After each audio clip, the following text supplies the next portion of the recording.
Hello, everybody. This is Larry again. And today I want to talk to you about consciousness, which I mentioned the other day when I was talking about accountability. Now, the first part of consciousness, everyone says, oh, consciousness. But you've actually got to be conscious about being conscious. See, being conscious is an act of will, that you have to will yourself to actually be conscious of your surroundings, conscious of you and where you are, inside, outside, with people, without people, traffic, pedestrians. You have to be conscious about everything.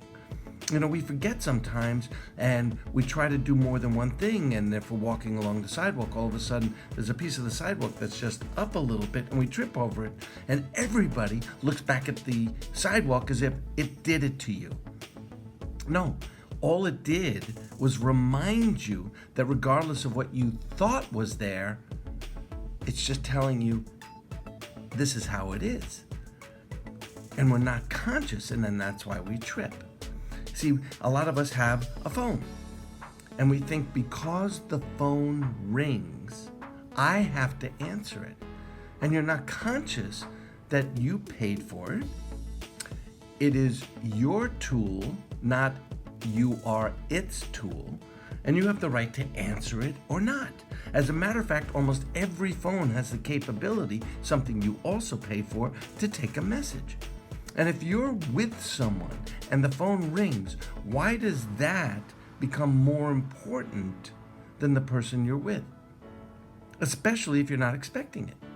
So we're not conscious of, if I'm with somebody, why aren't I with them?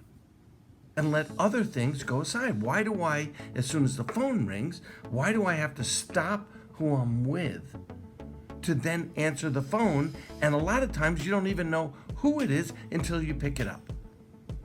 So if you're not sure and you're not waiting for a phone call, why are you not conscious? Wait, I chose to be with this person or these people.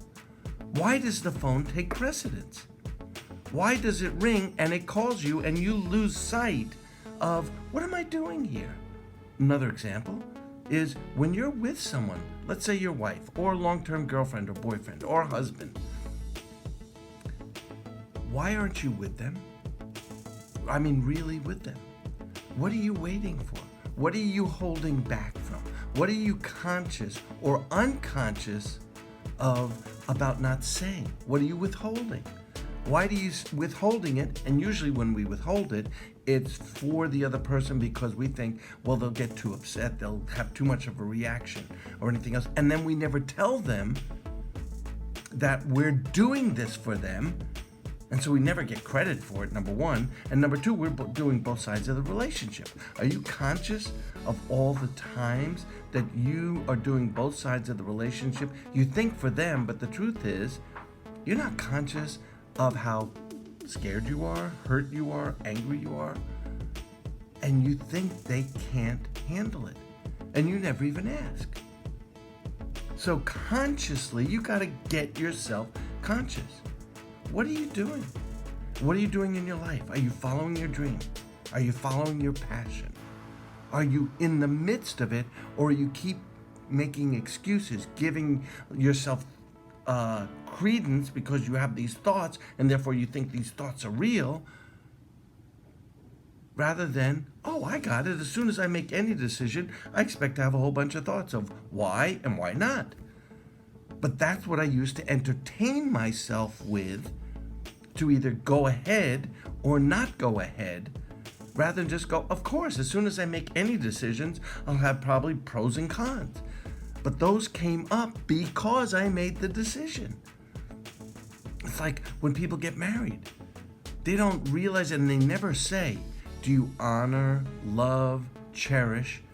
And do you agree that you're going to argue the most with this person more than anybody else? And they should say that in a marriage ceremony, so you're conscious of course, I know that. That's what I'm getting into.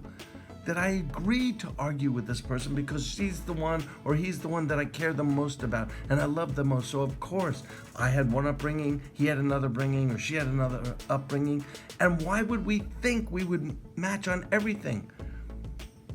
You know, when we're connected, when we're truly connected, and something befalls us, we have a tragedy, a catastrophe, we lose money or we lose something, you turn to the other person, don't worry, we'll figure it out, we'll work it out, it's us. But as soon as you're disconnected, oh, he never puts the toilet seat down, oh, he leaves his socks all over the place, why don't you do this, and why don't you do that? As soon as we're disconnected, the littlest thing can just send us crazy. And I think we fight to the extent that we are disconnected and we want to get back connected. And we have to start being conscious of that. We have to start being conscious of other people's temperament, but not hold ourselves back.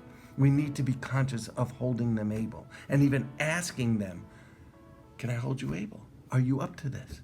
And if they say no, you have to be conscious of finding a way to express yourself and not stuff it in and not blame them.